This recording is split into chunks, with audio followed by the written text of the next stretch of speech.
In 2016, California wife and mother Sherry Papini disappeared for 22 days. When she was found, she told authorities a detailed account of being kidnapped and tortured. Years later, in a stunning twist, Papini pled guilty to making false statements about what happened to her, setting off a media firestorm. Now, for the first time, Sherry Papini is telling her side of the story and revealing shocking new information. Sherry Papini, Caught in a Lie, an ID documentary event, Monday, May 26th at 9 on ID. Set your DVR.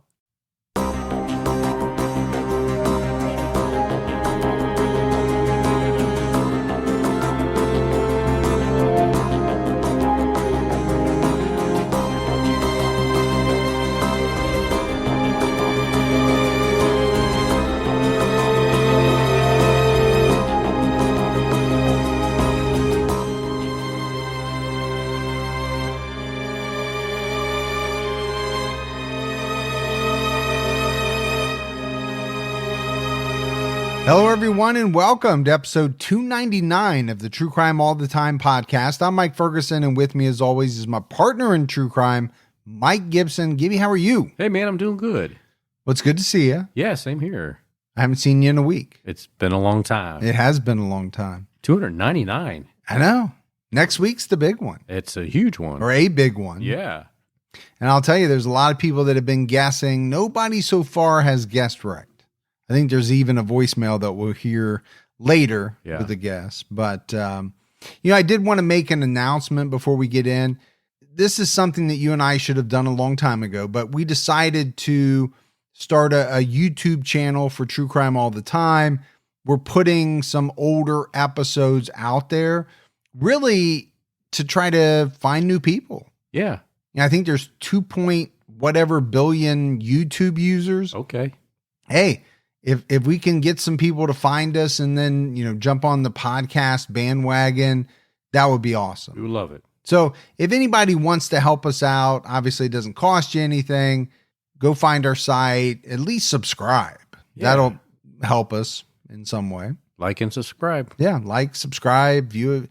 I don't expect people to listen to anything because it's episodes they've already heard, but you could at least subscribe to it and maybe like a couple videos or something like that. Be awesome.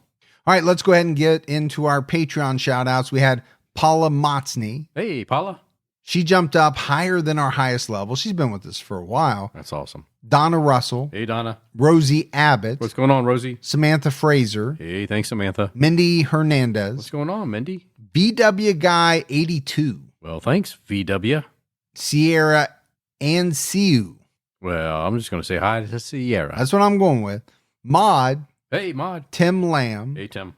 Tyrell Powell jumped out to our highest level. Hey, thanks, Tyrell. Rosa Lopez. Hey, Rosa. Stephanie Ortiz. What's going on, Ortiz? Dale Osborne. Hey, Osborne. Paula. Well, there's Paula. RK. Well, appreciate that, RK. Sue Mortashed. Well, thanks, Sue. Or Mortashed. Or did that sound any different? No, sound the same. Okay. Jessica. Hey, Jessica. George Faulkner. Well, hey, thank you there, Faulkner. Candy. Candy with an I. Rena Framarin. I think it's from Maryland. Okay, I like that. Diane. Hey, Diane. Ron. What's going on, Ron? And last but not least, Susan Dubuque. Hey, Susan. And then if we go back into the vault, this week we selected Jamie Perot. Wow, hey, Jamie. Yeah, so appreciate all that support. We had 2 very generous donations this week on PayPal. One from Alan Holm. Hey, Alan. And the other one from Julie Young. Hey, appreciate that, Julie. So, yeah, we appreciate that very much. Probably came from the fact that the other week we said we had no PayPal donations for like the first time in 5 years. Yeah, it was a long time. Yeah, it was a long time. But we very much appreciate it. All right, let's talk about what's out on Unsolved this week. We are headed to Jamaica to talk about the unsolved murder of Ananda Dean. So like you said, we're headed to Jamaica. We have a kidnapping turned murder, and it's got a lot of twists and turns in this one. Yeah, it's interesting. I think people will find some of the particulars very fascinating. So it's out right now. Make sure you check that out. All right, Gibbs, are you ready to get into this episode of True Crime All the Time? I'm ready. We're talking about a man named Charles Albright. And, we talk a lot about nicknames given to killers by the press. And this guy has a couple that are pretty interesting. He was called the Dallas Ripper, the Dallas Slasher, but probably the one that he's best known for is the Eyeball Killer. Yeah, that sounds a little gross. Well, it's that one that will probably give some people the willies. Albright got that nickname because he surgically removed the eyes of his victims. And I know a lot of people are very squeamish about their eyes. So, we'll see where this one goes. This is also a case where Albright's conviction was based on circumstantial evidence, which has led some to question, I think, number one, just how many women he actually murdered, and two, did he murder at all? So kind of a strange case, a lot of really interesting facets. Yeah. So let's get right into it. Charles Frederick Albright was born on August 10th, 1933 in Amarillo, Texas. When he was just a few weeks old, Charles was adopted by a couple named Fred and Delle Albright. Fred was a grocer in Dallas, and Della, I've seen her listed as all kinds of different things. A teacher. Some sources said she was in real estate. Others said she was a stay-at-home wife. In the grand scheme of things, I don't know that it matters all that much. No. According to an article in Texas Monthly, the Albrights lived in the all-white middle-class neighborhood of Oak Cliff, which back during that time was a beautiful residential area across the river from downtown Dallas. Della told Charles that his birth mother was an exceptional law student, just 16 years old, who had secretly married another student and had become pregnant. This is all according to Texas Monthly. And apparently, she said when the girl's father found out, he demanded that she annul the marriage and give up the baby for adoption. And if she didn't comply, he would cut her off from the family. They did that a lot back then, And well, I think it did happen quite a bit. But this is also what she's telling Charles. I never actually saw in the reporting whether it was verified or not. Delle Albright went out of her way to make sure that Charles knew that she would never abandon him. All the sources, Gibbs, said that Della doted on Charles, but she also exhibited some behaviors that some saw as odd. She kept goats in the backyard and apparently only allowed Charles to drink the goat's milk. Which is good for you. Sure. Far as milk goes. That's fine. Well, she told him that it was much better than cow's milk. And maybe it is. I don't know. I'm not an expert on milk. I've never claimed to be. I actually don't drink a lot of milk. It's not my favorite. But when Charles was a small child, she put him in girls' dresses and gave him dolls to play with. Some people might find that odd. Some may not. Maybe she had hoped for a girl. I don't really know. But there is no doubt. This woman doted on Charles to an extreme degree. But she was also very protective to the point of being extremely controlling. That can have a negative impact on a child. Well, let's face it, there's a lot of things, right, that can have a negative impact on a child. I think there's a lot of things that could affect one person, and the exact same thing would not affect another person negatively. But I think where things got a little extreme is with Della's attitude towards germs and how that influenced her interactions with Charles. Texas Monthly reported that 2 or 3 times a day, she would change his clothes to keep dirt off him. She was afraid, that he was going to touch dog poop. She was also very afraid that he was going to get polio. Now, that was a real fear back then. Well, sure it was. But she took it as far as taking him to Parkland Hospital to see the polio patients locked in, those huge iron lungs that they used back then. Yeah. And she basically told him, hey, if you get it, you'll spend the rest of your life here. That Parkland Hospital was a famous hospital. Well, yeah, I was going to say, if anybody wonders why they recognize the name, that's where That's where President Kennedy died. Yeah. It's where he was taken after he was shot. When he was less than a year old, Della put him in a dark room as punishment for chewing on her tape measure. When he wouldn't take a nap, she would tie him to his bed. When he wouldn't drink his milk, she would spank him. Well, that's what a lot of people did back then. Yeah, I don't think there's any doubt that a lot more spankings occurred, back in the day. I mean, that far back. But even when you and I were kids, we've talked about it before, how often we got spanked. Frequently. Spanking is one thing. And you don't know to what degree the spanking was. Tying a little kid down to the bed because they won't take a nap. Okay, you're getting extreme. Putting a kid in a very dark room as punishment. Okay, you're getting fairly extreme there. Yeah, for sure. And then I think you have to look at all of these things as a whole, right? What do these things do, or what could they do to a small child's psyche? This kind of germ thing. Could it turn someone into a germaphobe? Yeah, I think it could. You have to be careful with that kind of stuff. Sure. I think you have to be careful about, being too controlling about any one aspect or focusing on any one aspect. It's really one of the things I worry about with, what we went through during the pandemic. I think we already know there are going to be tremendous mental health repercussions as a result of that time period. But I'm wondering what that period of time did to small children, as it relates to kind of fear of germs or a fear of catching something.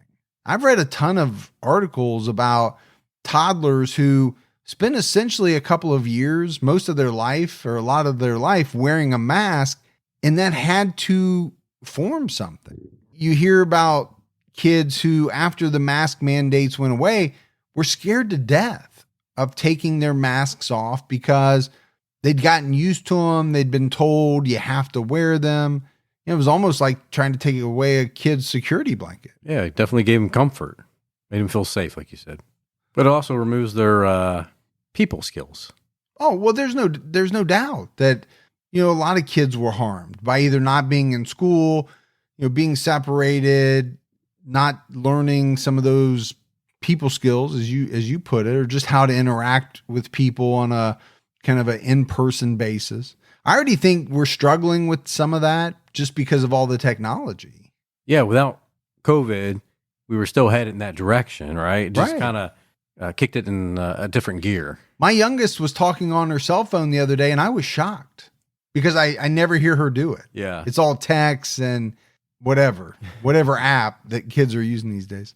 So much of the reporting that I saw said there were several things that Della was extremely focused on when it came to young Charles. Number one was his education. She wanted him to excel in his education, and she went to great lengths to make this happen. She made him practice the piano every day.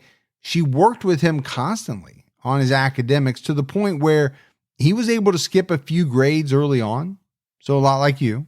Yeah, but I did have that one problem with second grade.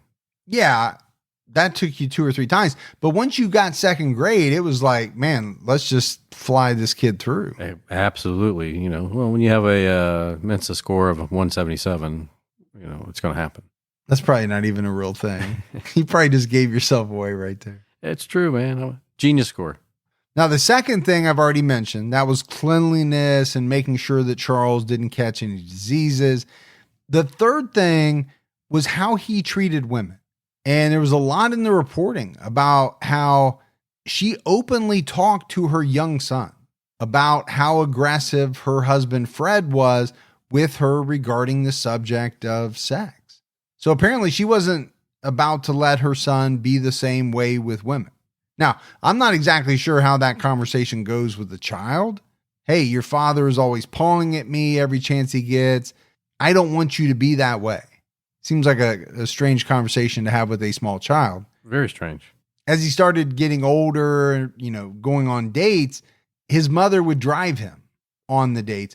And she would even call the girl's parents ahead of time just to let them know that her boy would never be anything other than a gentleman.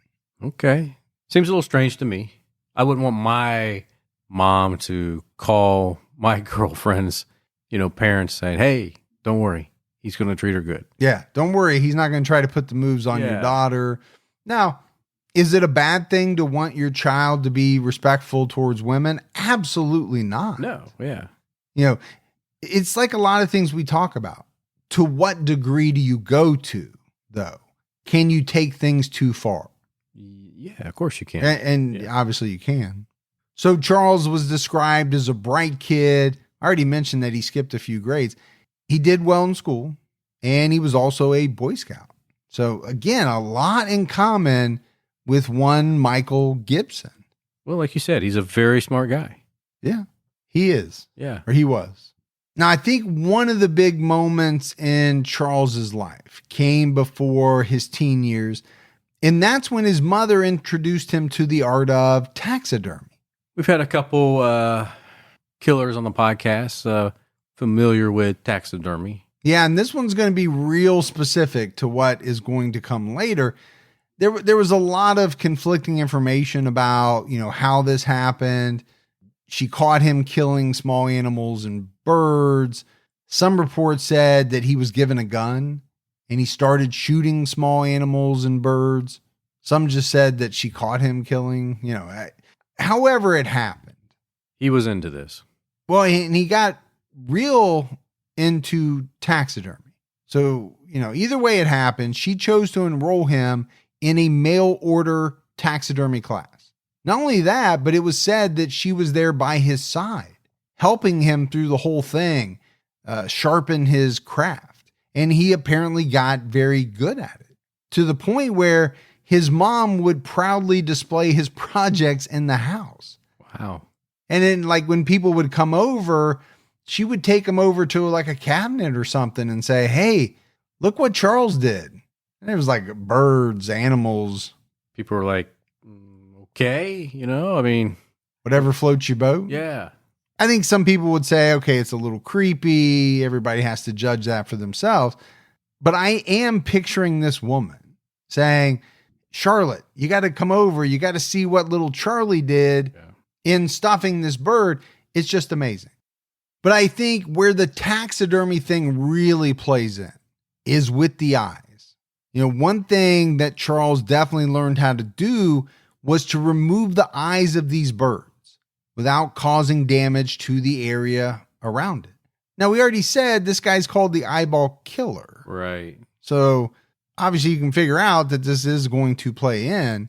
Here's his fascination. Yeah, it was reported that he was fascinated with the eyes. He would go down to the local taxidermy shop and just be in there for hours looking over their selection of eyes.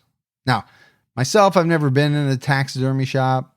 I'm trying to picture just a bunch of different eyes of different animals that you can choose from. It's like these different glass eyes or something. Yeah. Yeah. They're not real, but they're made to look like the eyes of whatever animal, I guess, you are doing the taxidermy on. Yeah. But his mom always said they were too expensive. So she made him use buttons from her sewing kit instead. And you think there might be a little foreshadowing here. This kid's fascinated with eyes. His mother won't let him have them. So he spends all this time, working on these birds to get them just right. But in the end, they have no eyes. So a couple buttons. That had to look weird. And I think it had to have been very dissatisfying to him. You're going to spend all this time, but not get the eyes right. Right. So the whole thing doesn't turn out the way that you want it to turn out. So I think for the most part, growing up, Charles Albright was a pretty good kid. It was really around the age of 13 when he started getting into trouble. He was convicted of aggravated assault. It was also reported that he had his first sexual experience when he visited a sex worker at the age of 15, and it resulted in him getting crabs. So just one more thing that you have in common with Charles Albright. I don't think so. But seriously, do you think that's something that he's going to remember later on when deciding on his victims? Well, absolutely he will. First of all, who goes to see a sex worker at the age of 15? Yeah. Besides you and Charles Albright. And then secondly, it must have been an extremely traumatic experience. It's your first sexual experience. It doesn't go well because you end up, extremely itchy. Yeah. Or so I've been told. So, as you know, not as you've been told, but no, I mean, I think that would cause some trauma to him. But it's definitely something for us to look back on, right? As we move forward into the heart of this case. After graduating high school at the age of 15, he enrolled at North Texas State College, but he was arrested his freshman year for theft. At 17, he served 6 months of a 2-year sentence for theft and receiving stolen property. After he got out of that, he enrolled at the Arkansas State Teachers College. But this guy was a thief. He was constantly breaking into places, stealing stuff. Sometimes he would get caught, but I think more often than not, he got away with it. A number of articles wrote about a troubling incident at the second college where Charles cut out a girl's eyes from some photographs. Foreshadowing? A little bit, yeah. He put some of them on pictures of another girl that he then placed around campus. He also apparently just pasted some of the eyes around. And I think it was either the ex-girlfriend of one of his friends. I don't know. Yeah. There was a little bit of confusion about who this girl was. Getting a little freaky. Yeah, I mean, it's freaky knowing what he's going to be accused of doing. I think at the time, people kind of laughed it off. They're like, oh, that's just Charles. He was a pretty well-liked guy everywhere he went. This wasn't the type of, person that we normally talk about who's withdrawn and everybody kind of looks at him as though, oh, you better not tick him off because, he's just kind of a ticking time bomb. He got along well with people. He was popular. So I think a lot of people just thought, it's just Charlie being Charlie. Yeah. But I think it's official, right? This guy had a thing for eyes. And it wasn't in kind of like that, oh, the first thing I notice about a person is their eyes kind of way. Because some people are like that. Right. They look at a person's eyes before they look at anything else, maybe. He eventually got kicked out of this second college for theft. So he was smart, but he couldn't stay in school because he was just constantly stealing stuff, constantly getting caught. It's been reported that after he got kicked out of college, he just forged documents. He changed transcripts to show that he obtained not only his bachelor's degree, but a master's as well. At one point, I think his transcript even said he was working on a PhD. Wow. Just like that. Well, I'm assuming it was a lot easier to do back during that time frame. I mean, we all remember, I'm sure you did it too, where you take that F and turn it into a B on your transcript. I didn't need to. Now, what I did do is turn the 3 in my birth year into a 0 to make myself 21 when I got to college. Yeah. I'm going to tell on myself there because it was so easy back then. It was just a little lamination. You just peel that up a little bit, use a pencil. The next thing you know, you're 21. Just like that. I'm sure the statute of limitations has passed on that. I think you're okay.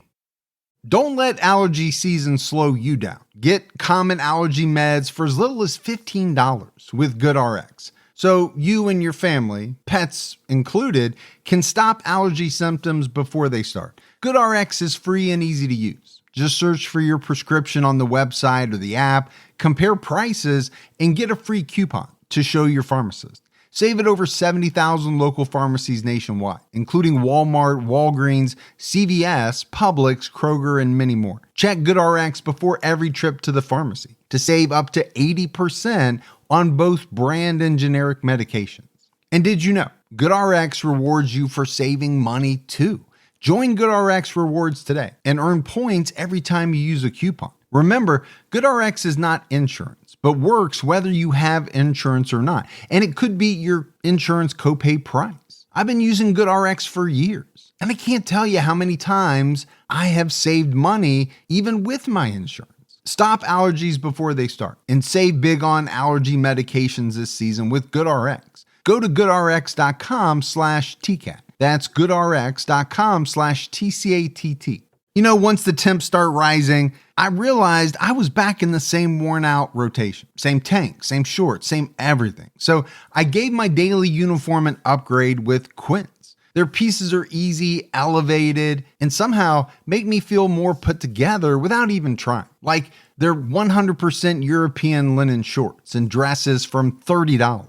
Luxe swimwear, Italian leather platform sandals, and so much more. The best part, everything with Quince is priced 50 to 80% less than what you'd find at similar brands. By working directly with top artisans and cutting out the middleman, Quince gives you luxury without the markup.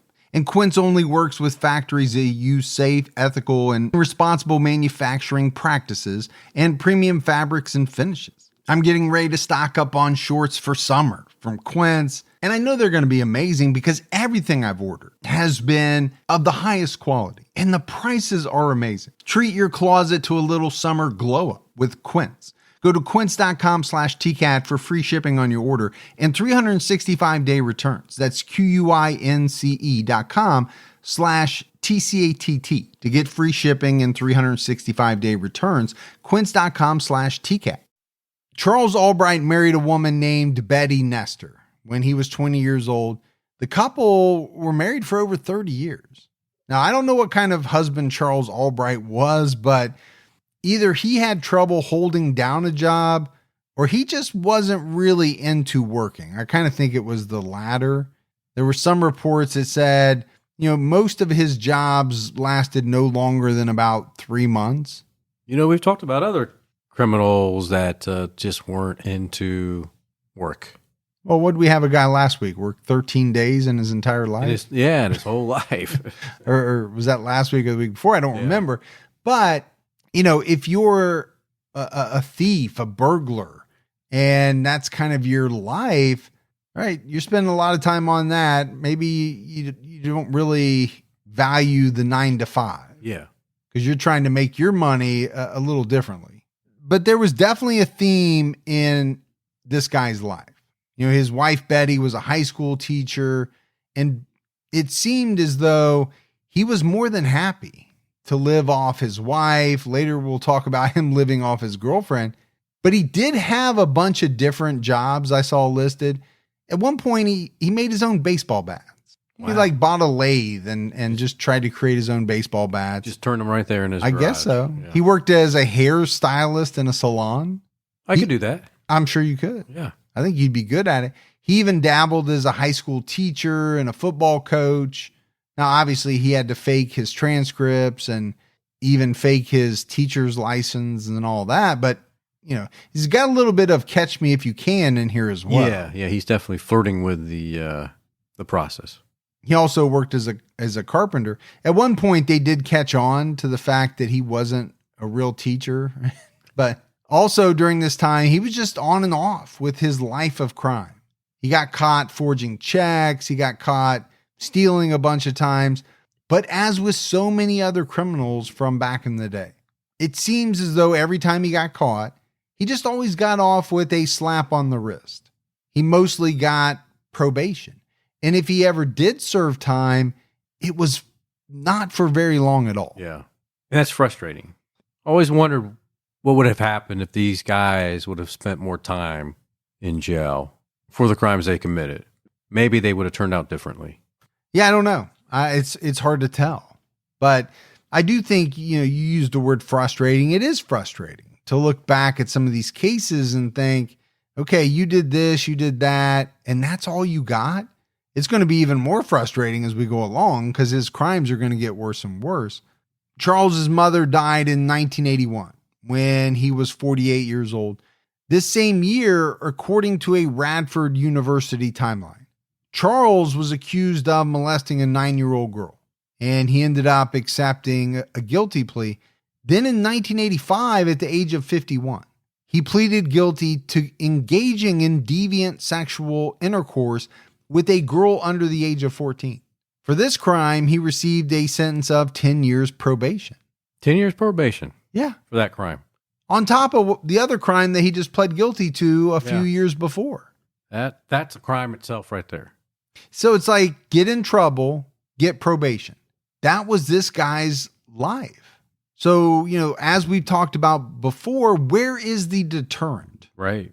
Or what is the deterrent when you're committing what we all view as extremely serious crimes and you're just out free? Now, you're on probation. I get it, but you're not spending any time behind bars. No.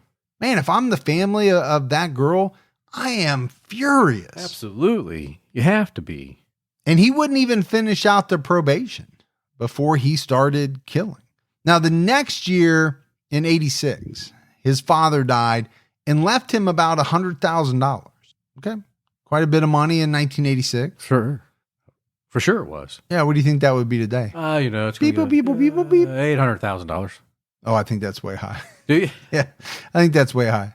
But you settling somewhere in that 450 range? Yeah. I would feel better about that. Yeah. 800 seems very, very high. It's not 1930. It's 1986. But maybe I had it envisioned it was invested with Microsoft. Maybe.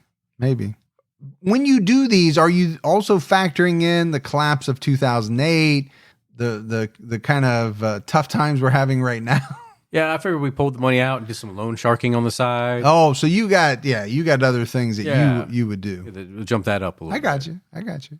He also met and started a relationship with a woman named Dixie Austin. But even though he inherited this money, it was reported that he was more than happy to let Dixie support him, just like he had done with his wife. Well, if it works, right? And apparently it did work for him. It was like this guy just loafed around and he kind of skated through life. He seemed to have some type of Svengali-like effect on people. Was he that charismatic that he was just able to get, these people, especially these women, just to support him while he sat around in his boxers eating Fruit Loops? Man, what a dream. That is living the dream, I guess. Sitting in boxers and eating Fruit Loops. To some people. Yeah. Or for me, that's Monday. That's just my normal Monday. He and Betty divorced the next year. I think it's pretty tough to stay married, Gibby, when your husband is already living with another woman. Yeah, I think you just have to say enough is enough, time to move on. Well, and man, did she shed a bunch of dead weight. She was carrying this guy for what it sounds like 30 years or so. All right, now he's somebody else's problem. You can pay all his bills. You can buy his Fruit Loops. Yeah, I'm sure it could be relieving to some. No longer are you financially responsible for somebody. Yeah, I mean, divorce is tough, right? Obviously, we all know that. On the morning of December 13th, 1990, Dallas police were called out, and they found the body of 33-year-old sex worker Mary Lou Pratt. She had been dumped in a field. Her t-shirt and bra had been pushed up above her breasts. She'd been beaten and shot in the back of the head with what was later determined to be a .44 caliber pistol. Texas Monthly wrote that the resident who discovered the body was so horrified by the scene, because he was the first one to find the body, he ran back inside his house and brought back out a flowered bed sheet to cover the body. And I think that it would be kind of a first initial response for a lot of people. Okay, I found this. I'm going to call the police, but how can I leave this woman who's half naked? Right. I know she's dead, but she's lying on the side of the road. Still have to do the right thing and cover her up or something. What he believed to be the right thing. Right. Now, forensically, is it the right thing? No. No, we know it's not. Right. But people don't always think about that. No, it's all emotional, I mean, you're thinking, Sure, poor girl needs to be covered up, not to be laying out there like that, where people can just drive by, walk by and see. Gawk. You know, people are going to gawk as they go by in their car. I need to give this woman back her dignity, at least cover her up. And I get that. The New York Daily News reported that the Dallas pathologist who performed the autopsy on Mary was shocked when she opened her eyelids. Mary Pratt's eyeballs were gone, removed with such precision, this is the way it was written, that it appeared when the lids were shut as if they were still in the victim's head. So imagine that As a pathologist, you get in someone to examine. Their eyes are closed. You're assuming there's eyeballs inside there. Absolutely. You would not think anything other than the fact that they have eyeballs. Now, from everything I read, this would not have been something easily accomplished. There are a bunch of different muscles that would have to be cut to release the eyeball, and to do all of it without damaging any of the skin around the eye. It was as though this was someone with some real skill and know-how. I even read one article that said, that's not even something that they would teach you in medical school how to do. This is what would lead the press to call the perpetrator the eyeball killer. But that came later, though, because police didn't disclose this fact to the press at first. And because of this, the murderer actually didn't receive a lot of attention in the press early on. Yeah. And I could see where this would happen. It doesn't make it right, but you have a sex worker found dead. And we know from the number of cases that we've done, the murders of sex workers don't get the same type of attention in the press as the murders of other individuals. It's sad, but it's true. Now, if that fact had been known, that the woman's eyeballs had been removed with the type of precision that they were, that would have been a much bigger story. Yeah, because it's more interesting when you talk about something like that. It's going to grab the attention. Sick, but it's going to grab the public's attention. And it would sell newspapers. Exactly. And that's what the newspaper people want. Exactly. That's what they care about. Almost 2 months later, on the morning of February 10th, 1991, the body of 27-year-old sex worker Susan Peterson was found on the same road as Mary Pratt. She was found mostly nude and had been shot in the head, chest, and stomach. Just like Mary Pratt, her eyes were closed. The Daily News reported that another Dallas pathologist examined Susan Peterson, but experienced the same startling thing of finding empty space where this woman's eyeballs should have been. Now, both bodies were found in plain sight, leading the authorities to speculate that whoever had killed these two women wanted people to see exactly what he had done. Police still didn't release all of the details of the murders, but news started to spread, right? That there was some type of killer on the loose.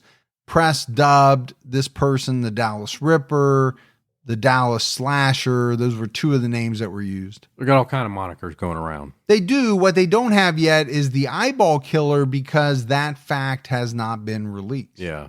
Then on March 19th, 1991, the body of 45-year-old sex worker Shirley Williams was found in plain sight on the road out in front of an elementary school. This guy just doesn't care where he leaves the bodies. No, and I think even more so than that he doesn't care. He really wants them to be found. He wants them to be out in the open, but in an area where they're going to be seen. Yeah, maybe he likes that shock and awe. Definitely, he's not trying to make any attempt to hide the bodies. If anything, he's doing the exact opposite. Shirley had been shot in the head, but the condition of her eyes was much different than the two previous victims. The eyeballs had been removed, but not with the same type of precision. It appeared to investigators as though the killer may have been interrupted. There were numerous cuts visible around the eyes, and the tip of an X-Acto blade was found embedded near Shirley's right eye. Just thinking about that makes my eyes want to water. Right. Because people don't like anything near their eyes, or they don't want to think about anything getting near their eyes. No. And we're going to talk about the similarities and the differences of these cases, because it's definitely going to come up. But I think 3 women whose eyeballs have been removed, pretty tough not to think they're linked. Now you have this third victim where the precision is not there. It seems to be a little bit different, but I think they chalked that up to, okay, he didn't have as much time maybe as he needed or as he wanted. The tip that police needed came from a sex worker named Veronica Rodriguez. And she had actually given the police the information they needed a few months earlier. just after Mary Pratt was murdered. She told 2 officers that she had been picked up by a man who then tried to kill her, but she got away. She said it was a white, middle-aged man with salt and pepper hair who had attacked her in South Dallas, very close to the Mary Pratt crime scene. But she was able to flee to the house of a man later identified as Axton Schindler. But here's the problem. The officers didn't believe her because she was known to police and she was known to have lied about a number of things in the past. So that whole cry wolf kind of thing. Yep. Cry wolf or cry wolf, however you want to say it. I think the bottom line is she didn't have credibility with the police because she had a number of run-ins with them and had lied a bunch. And Texas Monthly did report that Veronica told a number of different stories to various people, including the police. First, she said she witnessed Mary Pratt being shot. Then she said a man had bragged to her about shooting Mary. Then she said she didn't know anything about it at all. She also changed the description of the man who attacked her from white to Hispanic to black. So she's all over the place. You know, I didn't want to get too much into Veronica, but a lot of the articles that I read were very unflattering to her. A lot of them talked about how the police believed that she, was under the influence of so many drugs and had been for such a long time that they just thought that her brain wasn't working correctly. But this name, Axton Schindler, right, hit police radar. They weren't really sure how he fit into all of this. But when they checked him out, they learned that he rented a house from the deceased Fred Albright, a house which by this point was owned by 57-year-old Charles Albright. They also learned that Charles owned several properties around Dallas, and 2 were very close to where bodies had been dumped. So they're starting to close in. Sure, they're getting some good information. A deputy also recalled hearing Albright's name on a tip line from someone who said that her friend, victim Mary Pratt, had briefly dated a man named Charles Albright, who this woman said was a very nice man, but who was also obsessed with eyes and had a large collection of X-Acto blades in his attic. If someone says you're obsessed with eyes and you have this large collection of X-Acto blades, probably somebody you need to talk to. Yeah, I agree with you. I mean, at the very least, you might want to have a little convo with this person. According to Texas Monthly, police also learned that a few months before Mary Pratt was murdered, Charles Albright had taken a job delivering newspapers in the middle of the night for the Dallas Times-Herald. So I think, by their way of thinking, this would have given him the perfect cover to begin killing, especially if you find out that this is a guy who doesn't like to work, hasn't really had to work much over the past 30 plus years. He just all of a sudden decides he's going to take a job delivering newspapers at night. Strange. My wife and I do a lot of shopping online, and we always use Rakuten. Rakuten is the smartest way to save money when you shop because you earn cash back at over 3,500 stores. We're talking fashion, beauty, electronics, home essentials, travel, dining, concert tickets, and more. Your favorite stores like Macy's, Nike, Sephora, Dyson, and Lowe's. And that's just to name a few. Pay Rakuten to send them shoppers. And Rakuten then passes on a part of that payment to its members as cashback. Cashback is deposited directly into your PayPal account, or Rakuten can send you a check. You can even maximize your savings by stacking cash back on top of other deals, like store sales and coupons. You're already shopping at your favorite stores. Why not save while you're doing it? It really is a no-brainer. Membership is free, and it's easy to sign up. Get the Rakuten app now and join the 17 million members who are already saving. Cashback rates change daily. See Rakuten.com for details. That's Rakuten. Your cash back really adds up. Hey folks, see if you've ever had this problem. You're trying to eat a little healthier, but you're in the grocery store aisle, you're looking at packaging, nutrition labels, and they're so confusing, you don't know what's good for you and what's not.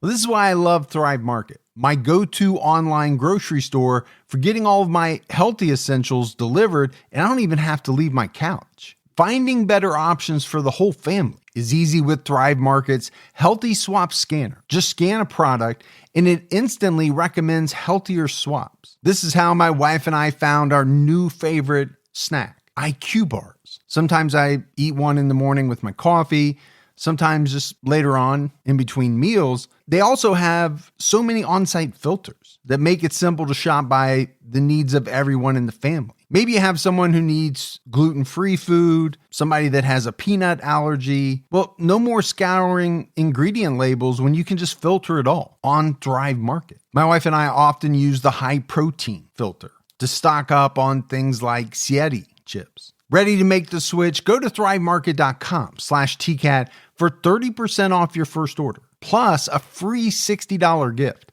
That's THRIVE market.com/TCATT, thrivemarket.com/TCAT. According to the Daily News, 37-year-old sex worker Brenda White told police that one of her clients had tried to kill her and that she only got away by macing him in the face. She described her attacker the exact same way as Veronica Rodriguez had, a white middle-aged man with salt and pepper hair. And both White and Rodriguez picked Albright's picture out of a photo lineup. The police have to feel good about this, right? You would think they would. Yeah, I would think so. I mean, these are two different women describing the same man, picking the same man out of a photo lineup, a man who has to be on your radar because of all the things that have been said about him. So police arrested Charles Albright on March 22nd, 1991. It turned out he was a known customer to many sex workers in the Dallas area, but under interrogation, Charles Albright never confessed.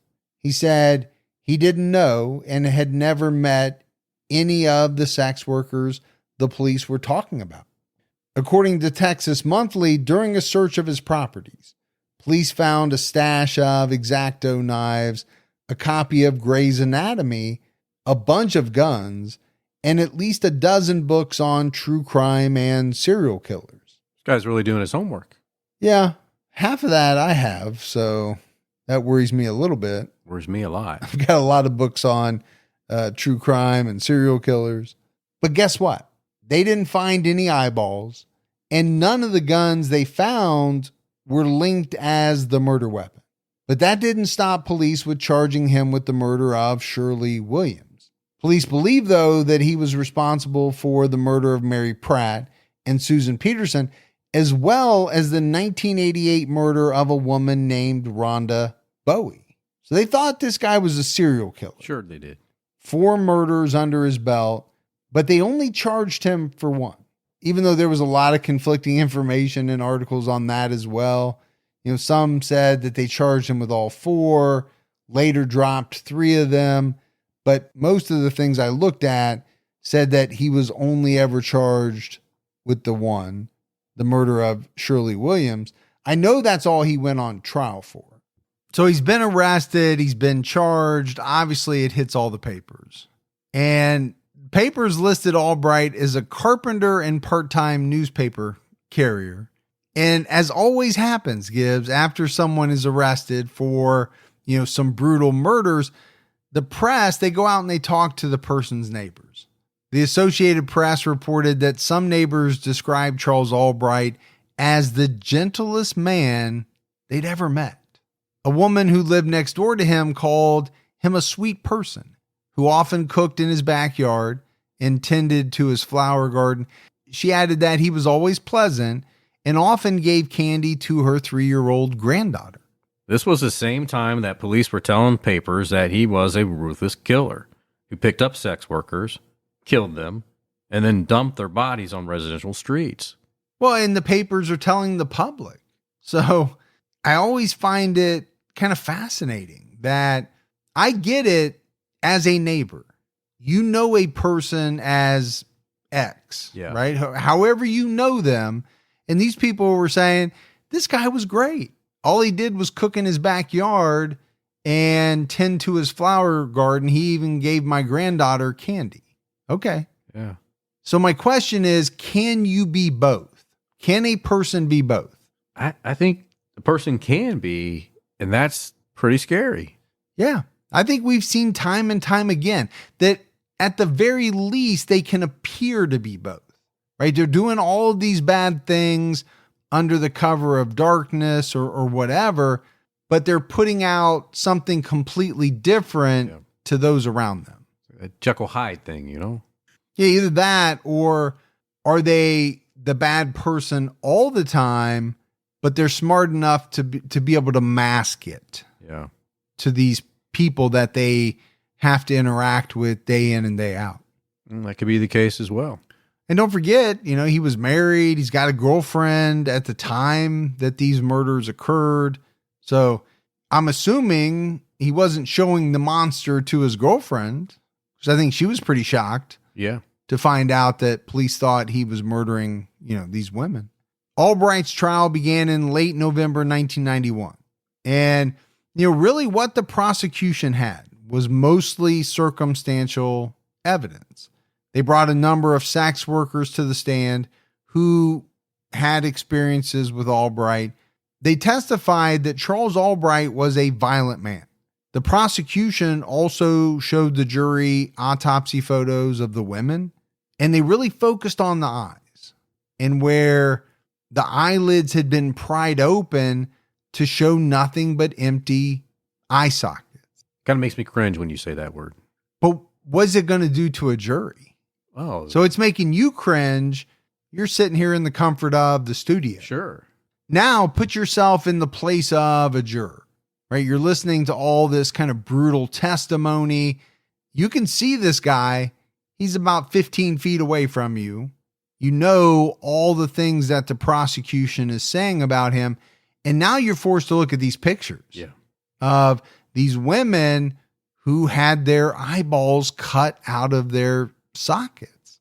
It's going to be a tough lunch after that. Yeah, no doubt. The AP reported that the prosecution also called an FBI expert on serial killers who testified that the Dallas slayings were unique and noted that they ended when Albright was arrested in March. So again, we don't have everything that was in the trial. We never do. I look at what we do know and I say, okay, all of this is good. But does it prove that Charles Albright murdered anyone? And I think, that's the question that we have to keep asking ourselves, the thing that we'll be discussing at the end of this case as well. The prosecution did introduce hair evidence, hairs from the victim's body that they said were forensically similar to hairs obtained from Charles Albright. According to Texas Monthly, experts also testified that hairs found in the bed of Albright's pickup truck were similar to hairs found on the bodies of the first two victims, Mary Pratt and Susan Peterson. And they testified that hairs found in his vacuum cleaner matched the hair from Shirley Williams. Experts said they were also able to match hairs from Albright to a blanket and a yellow raincoat found out in a field. A sex worker testified that on the night Shirley Williams was killed, she was wearing a yellow raincoat, and that Charles Albright had taken this woman to this exact field before for sex. Really not looking good for him. It's really not. But here's what I want to talk about. The hair evidence. When you start using the words similar, or forensically similar, or microscopically similar, I think we've seen now how really kind of vague that term was back in the day. Now, to a jury, you've got a bunch of experts who are saying this matches this matches that. It doesn't look good for this guy. Yeah, but as a defense attorney, you have to really point out that what does similar really mean in this case and try to put a big gap in that. Yeah, for me, it's one of the biggest words in this case, similar. Yeah. Well, you and I are similar in a lot of ways. Sure, but different in a lot of ways too. But we're not the same. We're not the same. We don't match. No. And so It's that word that I think a lot of people latch onto when they take a look at this case. Albright didn't take the stand, and his attorney told the jury that the evidence against him was very thin and completely circumstantial. They also tried to put the blame on Axton Schindler for the murders and said police still didn't know what role this guy played, if any, in the whole thing. And this was kind of really true. Police still didn't know whether or not Schindler played any type of role. I think they looked at him, they thought, okay, could he have committed the murders? Could he have aided Charles Albright in committing the murders? They couldn't find anything. It was reported that police showed Schindler's photo to many different sex workers, and not one of them said that they had ever seen him before. Well, I mean, the defense attorney has to try to put the blame on someone else. Yeah, and in this case, it happened to be this guy, Axton Schindler. Again, I still don't know what, if any, role he had in any of this. But, I do think if you have a person who's out killing sex workers and you bring a whole bunch of sex workers in, they say, no, I've never seen that guy. Okay. Does it mean he couldn't have been? No. But does it make him look like he most likely probably wasn't involved? I think it does to some degree. It's hard to argue the other way. Yeah, I mean, at least with Charles Albright, everyone seemed to know him. He visited a number of these sex workers. He knew them. He knew the area. The jury deliberated for about 5 hours before bringing back a guilty verdict against Charles Albright for the murder of Shirley Williams. The Associated Press reported that Albright appeared emotionless throughout most of the trial, slumped forward slightly, and that he stared at the floor as the verdict was read. He was sentenced to life in prison, which was the maximum he could receive at that point. And I think that's because the prosecution, they didn't go after the death penalty. I think they could have. They chose not to. So the maximum he could get was life. He was also fined $10,000. Good luck getting that money. Yeah, I don't know how they're going to. He did have some assets, though, so maybe they could. Maybe they could get it. He wasn't destitute. It was said in papers at the time that he would be eligible for parole in 15 years. Albright's attorney, Brad Lawler, told the press after the verdict, "It's always a miscarriage of justice when an innocent man is convicted." You think defense attorneys think all of their clients are innocent, or do they just have to say that after they lose? I think they just have to say that after they lose. Now, I'm sure there are some who truly believe that they're defending an innocent person. Yeah. I mean, what he said is true. Oh, there's no doubt. Just doesn't apply to this guy. Or does it? Well, that's what we'll have to figure out, and what everybody listening will have to figure out. Exactly. The Dallas Morning News reported that a source told the paper, "No one believes this guy just woke up one morning and started killing sex workers and cutting their eyes out. Maybe now that he has been convicted, he'll talk." So I took from that they're saying, how many more people has this guy killed other than the 4 we believe he's responsible for? We only got him for 1 of the murders. But as far as I could tell, Charles Albright never did talk.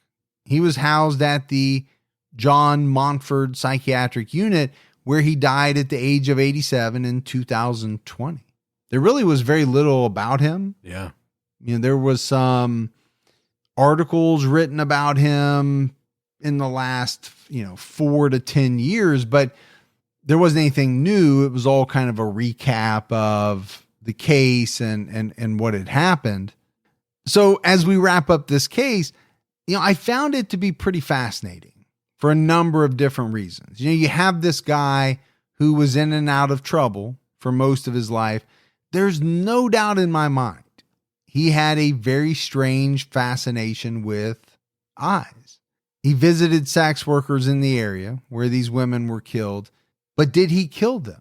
And maybe a more apt question is, did the state have enough evidence to prove that he killed Shirley Williams? Like I've said throughout, there was a lot of conflicting reporting. Some outlets said he was charged with all 4 murders. Some said just one. I think when you add it all up, I can see where a jury came to the conclusion that they did. The question I have is, could you convict someone on that same evidence today in 2022? I just don't know if you could. I don't think you could either. I don't know, with everything that has come out about hair analysis and things like that.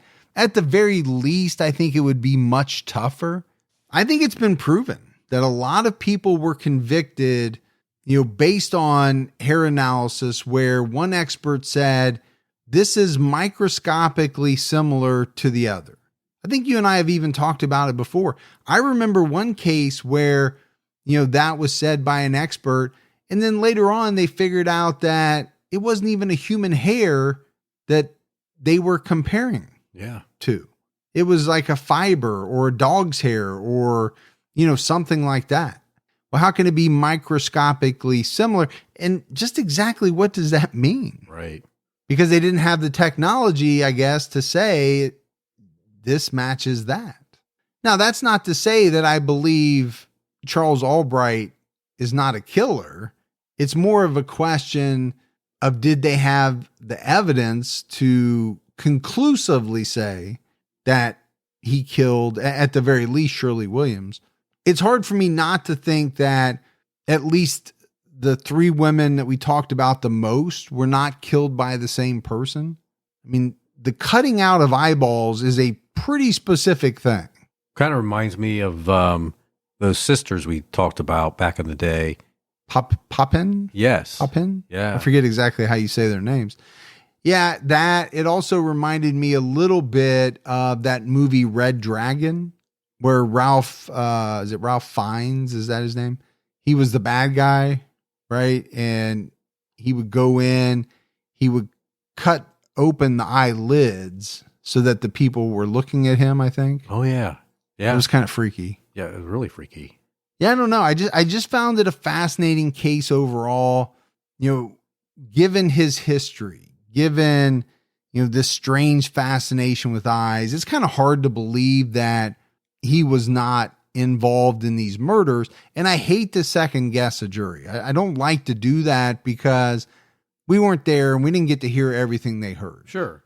I guess for me, it's more of a referendum on some of the hair analysis that was used 30, 40 years ago.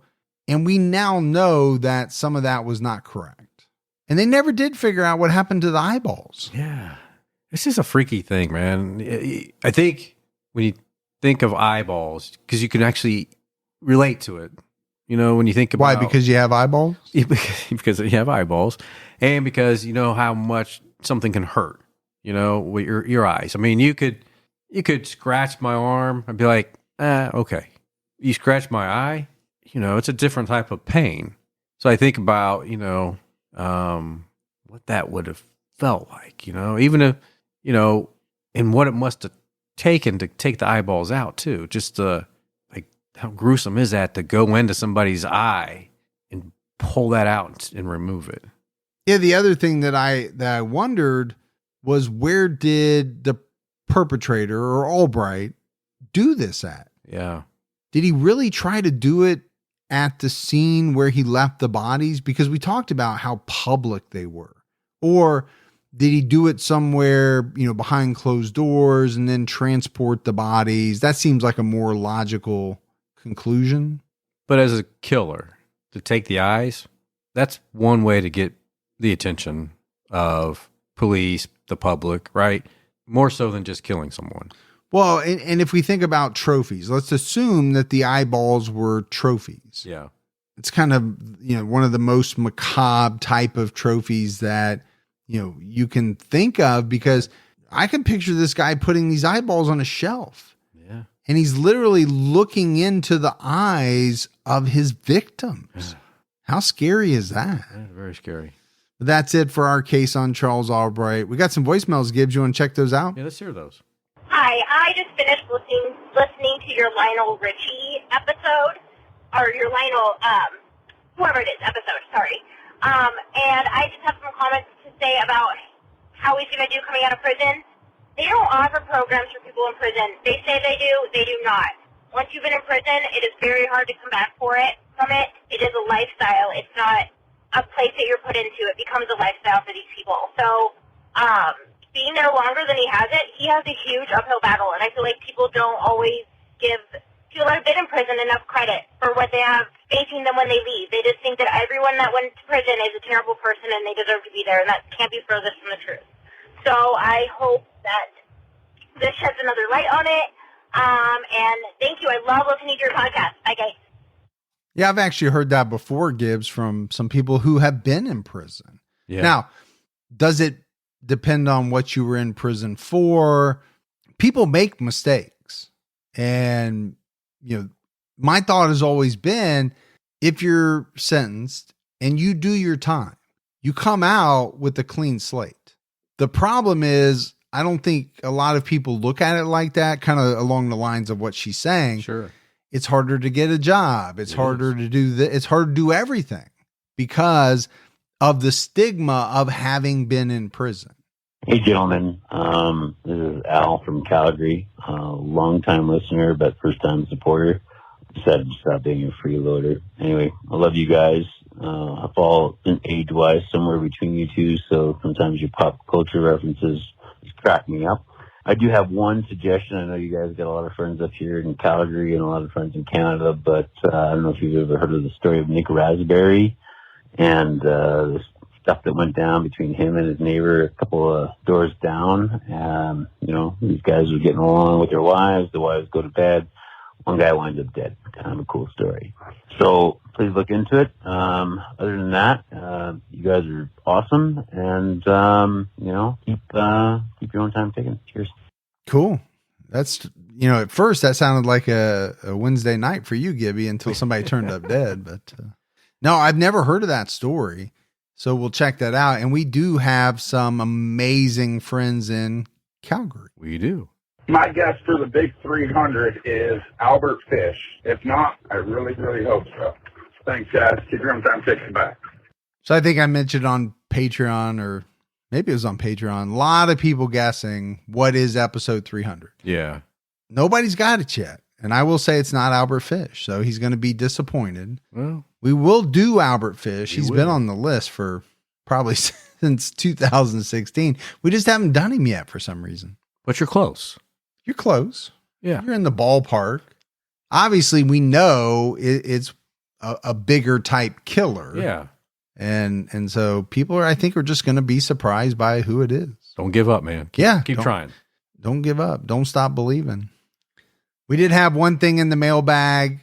Kim Federico sent us in some really cool tie-dyed shirts that we're actually wearing right now. Yeah. Because we wore them for the Patreon video. Good quality shirts. They are. They're very nice. And she sent them from her company, Sun and Moon Creations. Yeah. So we appreciate Kim. She's a Patreon supporter. And that was nice to send some stuff in for us. I look very masculine. Yeah. Was the word that came to mind for me. Is that what it was? Yeah. Okay. You look very rugged, masculine, Jason Bourne-ish, if that's even a word. I'm just pumping your ego up because these are all the things that you like. I feel like I'm ready to go to Yellow Springs is what I was going to say. Well, that too. We'll go see Dave Chappelle, and I'm sure he's over there in Yellow Springs. Oh, yeah. Yeah, he lives over there. That's where he lives. Yeah. All right, everyone. That is it for another episode of True Crime All the Time. So for Mike and Gibby, stay safe and keep your own time ticking.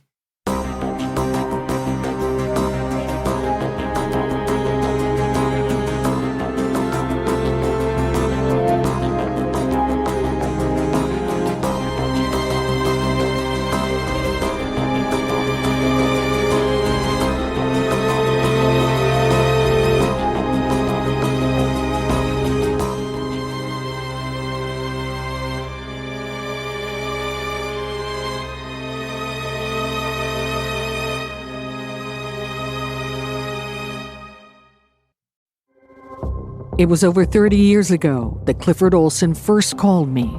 Secret phone calls from Canada's most notorious serial killer. I knew I was killing the children, but I couldn't stop myself.